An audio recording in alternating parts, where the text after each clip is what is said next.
The James Show Podcast. But New York's electing an avowed socialist mayor, it doesn't scare me. I'm not going to lose any sleep over it. I'm not crying for our neighbors up in New York City.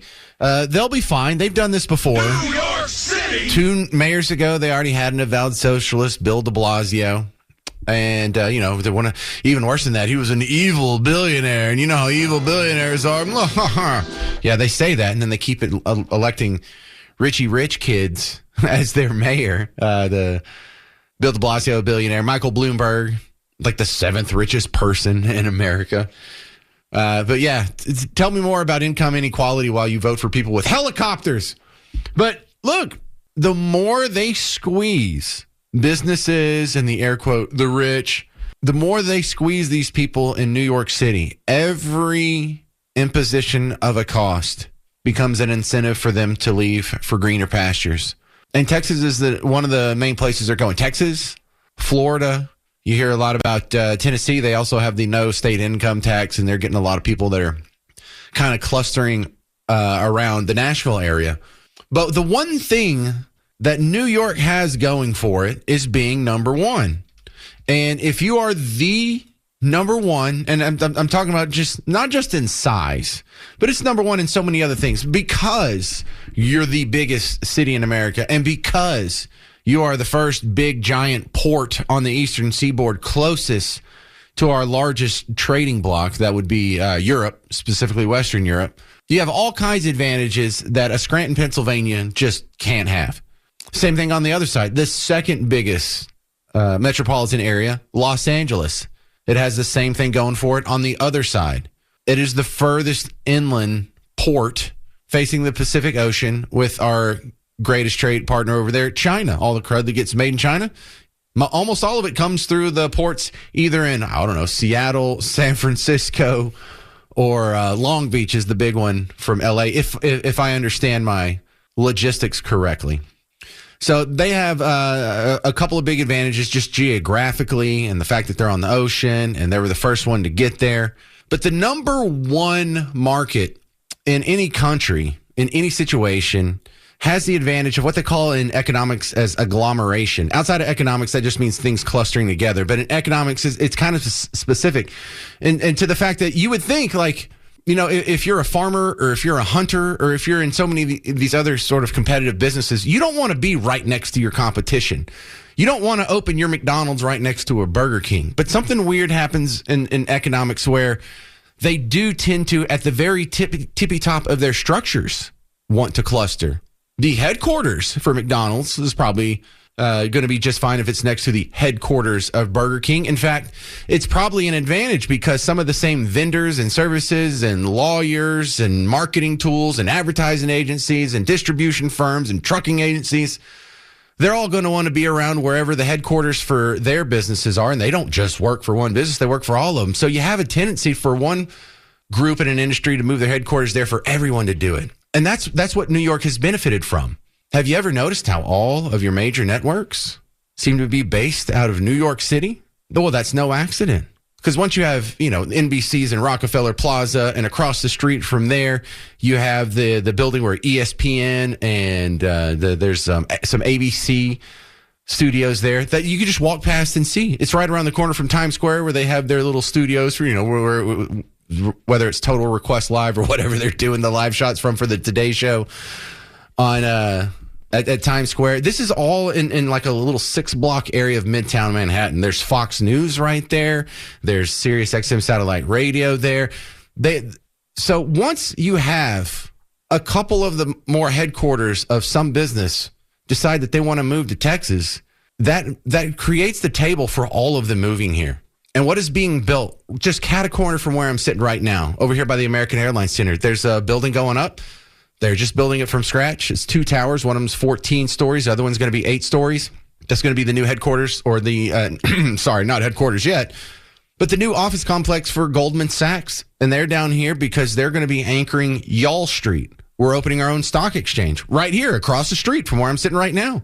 And so what happens when you see Goldman Sachs have more people in their office in Dallas than they do in New York City? Right now, Chase The bank, Chase Manhattan, has more people in their office here than in New York City. Now, their headquarters isn't still in New York City, but the second that changes, then you're going to see a whole bunch of other dominoes just sort of follow. And Texas is a giant magnet. And it's not that we're awesome. I mean, we are awesome just being Texans. But our policies, our governance, and a lot of the propositions that we just passed last night and put into our Constitution against taxing securities, against taxing capital gains, against all these other things that look like they're aimed directly at Y'all Street being successful, being stable, and being attractive. New York could fall off from being the number one city in America. And if it does, it will fall off fast and hard. You saw the collapse of Detroit in your lifetime. In 1970, it was like the second or third biggest city, and it had like the highest median income. And now where is it? It is a textbook example of an economic implosion, just a self-induced economic implosion. So in some ways, I don't think we should cheer for the demise of New York City, but those businesses have to go somewhere. And we just need to make sure we have our ducks in a row and our statecraft aligned to be the loving arms that they run into for an embrace. And it's happening. And I don't know if it's all going to move to Dallas. I suspect some of it's already going to move to Houston. If you're an energy firm or if you're in shipping, they have the port that's open to the rest of the world. It'll probably be down there. We have all the financial stuff up here. It looks like Austin is turning into the San Francisco, San Jose, the Silicon Valley of Texas, because you got all the Tesla stuff going on down there. You got the big new Apple campus down there, and you've got Dell, and you've got all these other tech people going on. New York's terrible decisions, ultimately speaking, will be good for Texas. So in that aspect, enjoy the ride. Our next guest, Dr. Bo Kabbalah from Tarleton State University, does political science over there, and I bet you got some pretty strong opinions on the big elections last night. First, let's start off in Texas. We had 17 propositions on the ballot. All 17 passed. Is that normal? That seems not something that happens every time around. Well, thanks for having me. I appreciate it. So these were mostly lower taxes, affirm parental rights propositions. So, there are a lot of constitutional amendments in our state charter. We're at 900 plus, so second longest state constitution. So I don't know that the number is too far out there, but I'm not surprised to see these low tax pro-family measures pass. Well, which state has a longer constitution than us? I think it's Alabama. Yeah, so our friends in Alabama have outdone us on this, and we may not be too far behind, though. All right, so I was trying to make the case that Mamdani's win in New York could ultimately be good for Texas if, he implements all the policies he wants. That'll be a lot of incentive for them to come somewhere in Texas, Dallas, Houston, Austin, San Antonio, something to that effect. You don't think people in Dallas are also want to have city-run grocery stores and differential tax rates depending on the race of the population? I'm just kidding. I agree with you on a policy level. I think it's a disaster. Now, I do think Steve Bannon is onto something when he says either this is a wake-up call or Republicans need to take note. So, and he did, Mamdani, get 50% of the vote. So people were looking for that number. I would say these are dangerous ideas, and he's not to be underestimated politically. So I want to get your reaction to Donald Trump. He was asked about the election, and he said a big factor on why it didn't go his way was the shutdown. Last night, I think if you read the pollsters, the shutdown was a big factor, negative for the Republicans. Do you generally agree with that? The shutdown was a negative for the Republicans in the election last night? I agree with the president. When you look at how many federal workers there are in Virginia, in Northern Virginia, who are currently out of a job or furloughed or looking at not having a job, he's absolutely right about that. Now, in my opinion, that increases the urgency of ending the shutdown. And the president has suggested using the nuclear option, even if it's to temporarily blow up the filibuster. It can always be put right back in. But I think this really raises the stakes. If the shutdown is playing in Democrats' favor, then all options are on the table. Interesting stuff. All right, we're talking with Dr. Bo Cavallo from Tarleton State University about the election results last night. Generally speaking, when you have these off-year elections, and this is like an off-year election, we don't expect a whole lot for turnout. But I did see a lot of print about how the turnout in New York City was so high. What's your take on that? Well, and absolutely. And this is where, again, and he's controversial, but Steve Bannon has called a lot of things the right way, in my opinion. And so highest turnout since 1969. I think Bannon referred to the kind of operation Mamdani ran as a MAGA kind of ground game. Of course, on the other side, I remember when consultants were saying you had this window, the ground game doesn't matter. You just mail people, you send them mailers, and it's like, everybody knows the ground game matters now and people showing up at your door. So he figured out a way to energize voters who had been apathetic. I think despite his radical positions, despite some of his radical associations, his positive demeanor somehow attracted a lot of young people. And so, yeah, the turnout, that's again, if not a warning sign, then something for Republicans to note. All right. How do you think this will affect the trends for the bigger elections that are happening next year? Do you see the momentum swinging toward Team Blue after last night?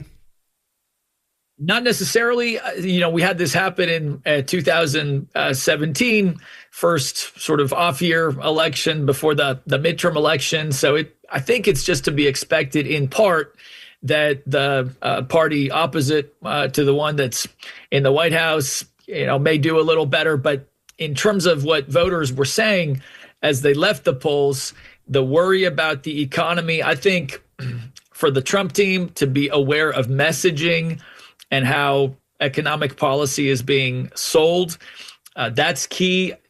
I do think in the Democratic Party, which is struggling for its soul a little bit, what'll be interesting in terms of momentum, if I'm Mamdani, I can say, look, Democratic Socialist agenda cleared 50% in New York. But if I'm Mikey Sherrill or Abigail Spanberger, I can say, look, it took a moderate Democratic approach to defeat the Republican candidate. So you've got those two positions in the Democratic Party, in my opinion, alive and well. Within the Democratic Party, not a clear sort of decisive victory for either of the two factions that I see contending. Well, you had AOC saying yesterday, Ocasio-Cortez saying yesterday that the Mamdani win shows that her brand, her wing of the Democrat Party is the future, as opposed to sort of the Chuck Schumer wing of the party. And I think she's actually right on that. I think the more extreme socialist wing of the Democrat Party is the more popular strain they've got going. Well, but notice, and she is going to say that, and I think that's smart for her to say that, given that, those are her values. That's what she believes. But somebody like Spanberger there in Virginia, notice, insulated herself a little bit against some of the attacks that, she's a radical. And on the substance, at the height of the abolish the police conversations, Spanberger actually resisted going that distance. So she won the endorsement of one of the police unions in Virginia. She wasn't moderate in other ways, but I think in some ways she definitely signaled not taking the AOC route. And I think Mikey Sherrill also doing that to some extent in New Jersey. So as you know, there is some disagreement still in the Democratic Party about which direction to go. And there's some worry, there's some concern. What happens when you actually run a Mamdani-like message across the nation? I think Republicans who think it'll be a cakewalk because you point to his associations, may be a little overly optimistic. It may be true that he's a nightmare nationally, but I think moderates who are worried about that can point to Sherrill and Spanberger, two Democrats who were successful and didn't full on endorse either the Green New Deal or a Democratic Socialist agenda. All right, Dr. Bo from Tarleton State University, I appreciate your time on the James Show. Thanks for having me. It feels real silly saying that, too. The longest shutdown in history. Like, this is the longest we've had without a fully functioning federal government. BS! It's not the long. For one thing, it's not a shutdown. When more than 80% of the employees are still going, going to work, getting their checks. I don't know. I checked my pay stub at the last payday. They were still withholding taxes. So it seems like things aren't even really shut down.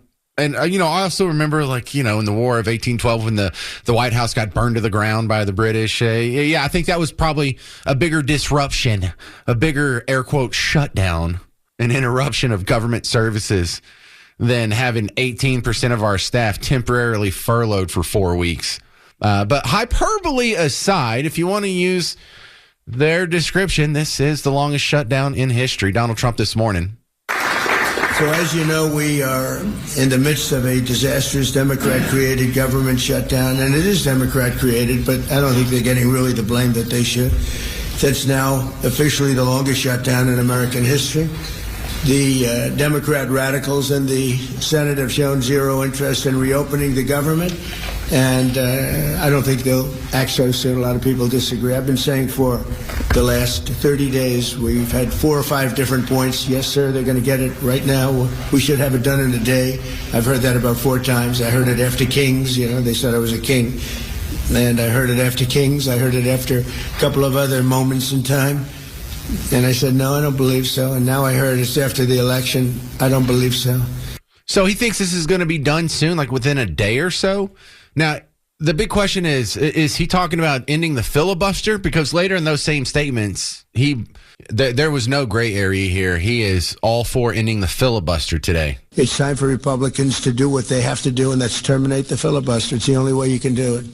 And if you don't terminate the filibuster, you'll be in bad shape. We won't pass any legislation. There'll be no legislation passed for 3.25. We have 3.25 years, so it's a long time.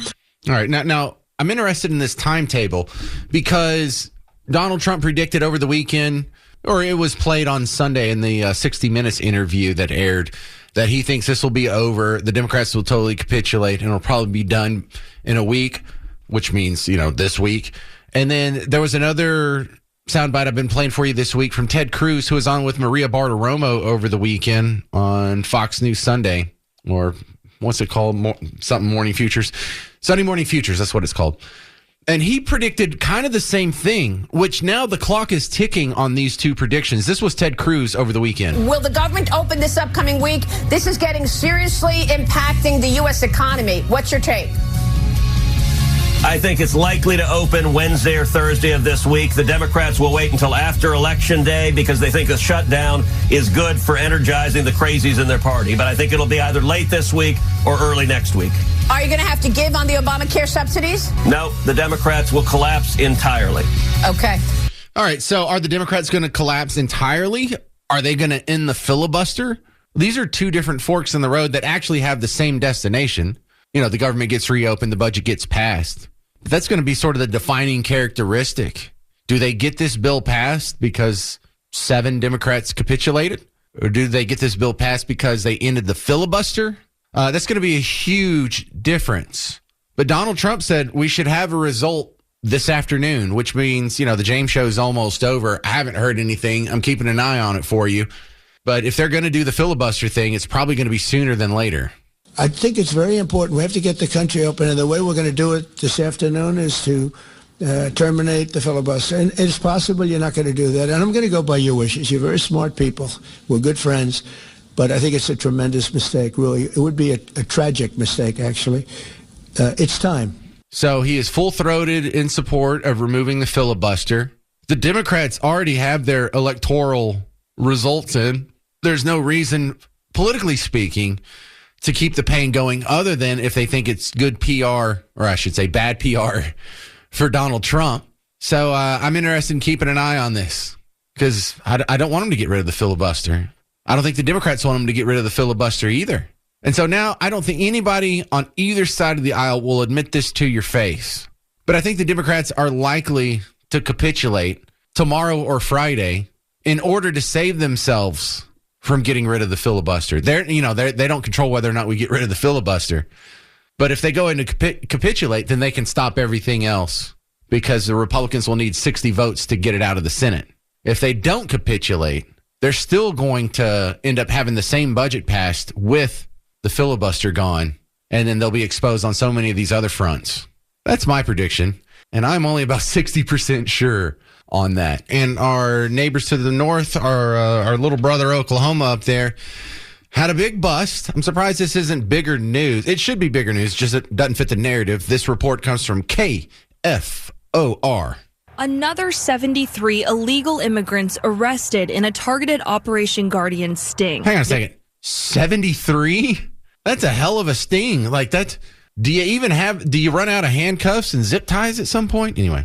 Another 73 illegal immigrants arrested in a targeted Operation Guardian sting. This effort over in eastern Oklahoma with troopers primarily stopping commercial vehicles.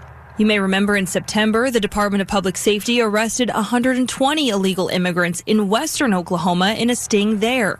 The results are almost staggering when you think of how many illegal drivers and non-English speaking drivers we run across that are operating these massive semis on our interstate system.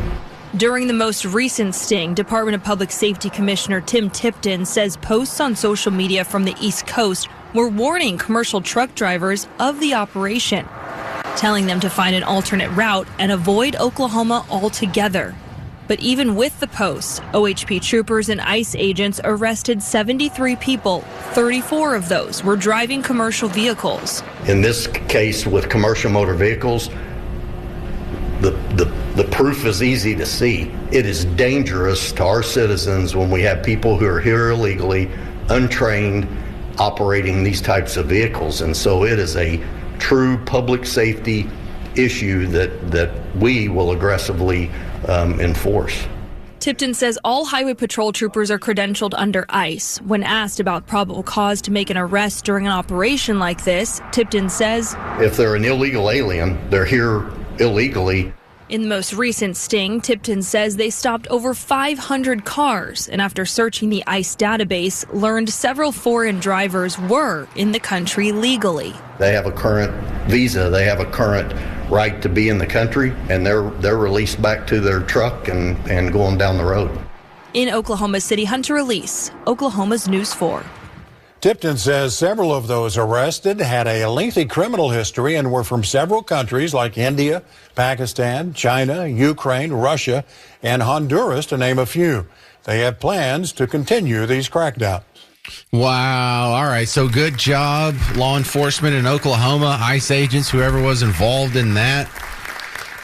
And, trucking is something that, it's no one sees it on like the higher upper echelon of society. But trucking is something that men, for my entire life, especially when I was a kid, I remember this happening over and over. Some guy's working at a factory, he gets laid off, he can immediately turn to trucking and have a job. I've had guys, because I've worked in radio for a couple decades, and radio's gotten smaller since I've been in it. There's fewer radio stations, there's fewer live shifts, there's fewer DJs, and I've seen DJs who worked in radio their entire adult life. A good friend of mine at a previous station finally got laid off, and he turned to trucking immediately. Made more money than he did in radio. And so it's not a job that's difficult because it's hard to drive a truck and it's hard to go from point A to point B in this machine. Trucking is hard because the lifestyle it demands from you. Most of these guys aren't making internecine municipal deliveries, which means they're just staying within the city. Most of these, especially the over-the-road truckers is what they call themselves, the long-haul drivers. You understand what it's like being away from your family 5 to 6 days a week? You understand what it's like to be in this little box all by yourself? That's what they call it, being in a box. I know a lot of truckers. You know what that life's like? You know what it's like to not have human interaction? You're just sitting there by yourself. You know what it's like to have your heel hurt? You ever seen the inside of a truck? You ever have a trucker friend? Go look in there and you'll see on the floor of almost every trucker friend that I've ever had or met, they have like a little pillow or like a little piece of styrofoam or a folded up towel or washcloth or something where their right heel sits. Because you may think, well, how hard could that be on your heel? You're not putting a whole lot of pressure on it. No, but go ahead and do that for 12 hours a day for the next 12 years. Tell me how your heel feels. It's a terrible job in the fact that it's a sacrifice and takes so much of your time. It's a terrible job because it's tedious, but it's been a job that has been a lifesaver for many an American man who was left behind by their previous career choice. And the ugly part of this bust that you just heard is all these illegals that are coming in. They'll do the job for cheaper. And that's why the big companies want to bring them in. You know, we're told to be concerned about corporations and they're concerned for profit. And, you know, they're more concerned about profit than the average American. And, you know, they'll grind poor people underfoot if it makes them a dollar. Well, that's what this is. This is millionaires and billionaires exploiting the suffering of the poorest among us by bringing in labor to undercut them. And the last president was the SOB that gave everyone an asylum claim. So you're wondering, how do we have the Ethiopian trucker that killed 5 people in Austin earlier this year because he fell asleep at the wheel and he was all messed up on pills or something? What about the guy that killed 5 people outside of Terrell, just a few miles east of where I'm broadcasting right now? What about the other crashes? What about the guy who did the U-turn in Florida and killed a family of 3? What about all these crashes? Every single one of these isn't just a safety concern. Every single one of these is a family that's destroyed because some grown man who could previously rely on the trucking industry as a fallback now has to go home and look at his kids in the face and say, I don't know how I'm going to feed you. And I've seen the crash out videos of truckers retiring or being forced out of the business because they just can't afford it anymore. All the foreign truckers have driven the price of these runs down so much that they can't make ends meet on such a little salary. And so the foreign influx has crushed so many of the common men in America. And it's not just trucking, it's these other jobs, whether it's at a meat packing plant or a mattress factory or even the back of the house of your local restaurant. That is the real insidious, painful way unfettered illegal immigration and these immigration loopholes has absolutely crushed the least among us. And it's got no play from the people who claim that they're all for the little guy, has it? Good job, Oklahoma. 34 illegal immigrant truck drivers got taken off the road. That's just a small part of it. If we get all of them taken off, yeah, the price of your bananas might go up 4 cents a pound. Oh, no, now it's 68 cents a pound. Whoop-de-doo. But what you're going to have is you're going to have thousands, tens of thousands, maybe even hundreds of thousands of men who are going to be able to provide for their family. Seems like a pretty good trade-off, doesn't it? All right, that's going to about do it for the James Show. Stick around. Mark Levin, the great one, is coming up next. And if you're a Sting fan, did you know he is coming to town? He's going to be at the Pavilion at Toyota Music Factory on May 10th for the Sting 3.0 tour. Get information at livenation.com. Listen to the WBAP morning show this week to find out how you can win tickets. And also come out and see us live as we broadcast the entire day for WBAP from the National Medal of Honor Museum in Arlington on Veterans Day, November 11th. I'm James Parker. It's News Talk 820, 93.3 FM, WBAP. The James Show Podcast.